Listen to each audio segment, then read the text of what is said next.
We can't show you what's behind this closed door. A place where legislators and corporate lobbyists have an equal vote. A place they don't want you to see. You need to be credentialed at registration. We are credentialed. We are Georgia. We're Georgia Media. Are there legislators in there?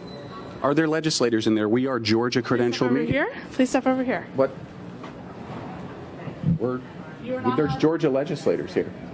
Are laws being made in there? This isn't the state capitol. It's a resort hotel in Savannah where lawmakers are wined and dined as members of the American Legislative Exchange Council, or ALEC. What is ALEC? It's really a corporate bill mill.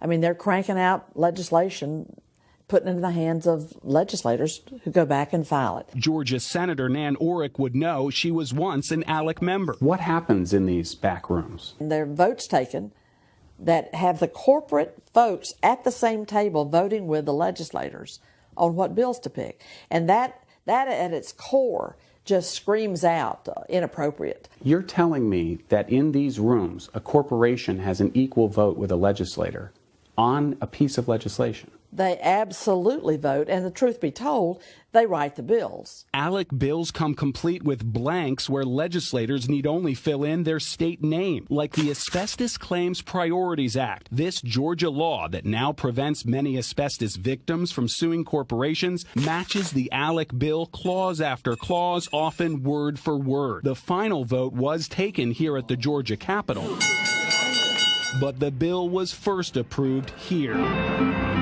inside a Las Vegas casino at a closed-door ALEC meeting. Records show the 3 Georgia senators who sponsored the bill received more than $22,000 in ALEC scholarships to attend resort meetings the year before, during, and after the asbestos law was passed. This is money from corporations to legislators, but it's being filtered through ALEC, and they get a tax write-off? Well, ALEC is a 501c3 organization, charitable educational purposes. That's right. ALEC is an educational charity. The signature of Georgia's Speaker of the House, David Ralston, appears on this 2013 ALEC fundraising letter. He writes, "Your support of the scholarship fund is critical, enabling Georgia legislators to attend the annual meetings. Donations are 100% tax deductible and fund education efforts for legislators."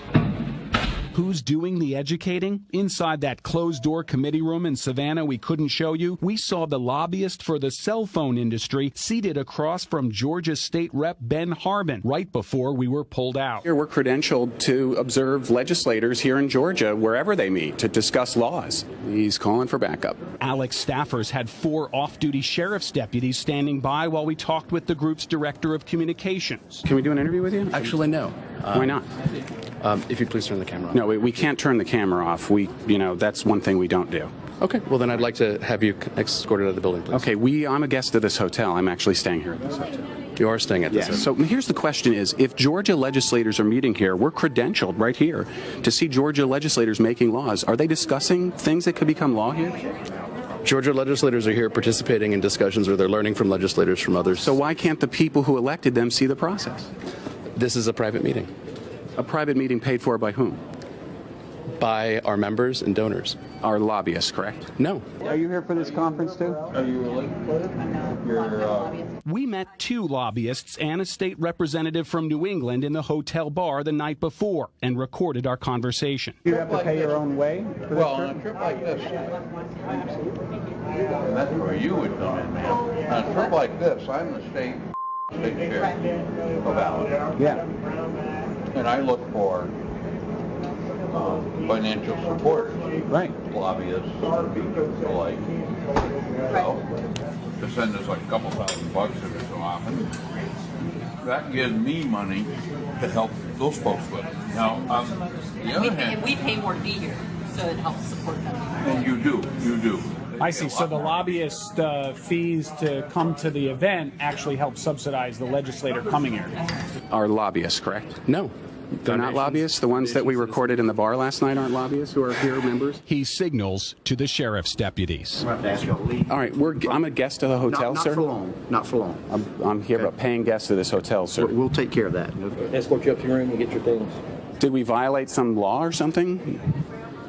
I mean, are we violating a law here? Don't say no. Don't say nothing. One of the Georgia senators who sponsored that asbestos bill, Renee Unterman, told the 11 Alive investigators she later dropped out of ALEC, calling it a group of angry white men controlled by industry, not legislators. Major corporations like Atlanta-based Coca-Cola have also dropped out of ALEC. Wow, eye-opening to say the least. Do lawmakers have to report payments for travel to these kinds of resort meetings? You would think, Brenda, but in Georgia, the answer is no. We filed half a dozen open records requests with Georgia legislators, including the Speaker of the House asking for receipts and reimbursements to ALEC events. Well, today we received this letter from their lawyer. Your request is denied. Quote, the General Assembly is not subject to the Georgia Open Records Law. In other words, lawmakers specifically exempted themselves from a law they passed to make Georgia government more transparent. It's a good thing you made it out there. Those armed guards were standing for you. Yeah, absolutely. I mean, This is just baffling. We'll stay on it. And we wouldn't know it had it not been for this report. No. All right, Brendan, Thanks. thank you.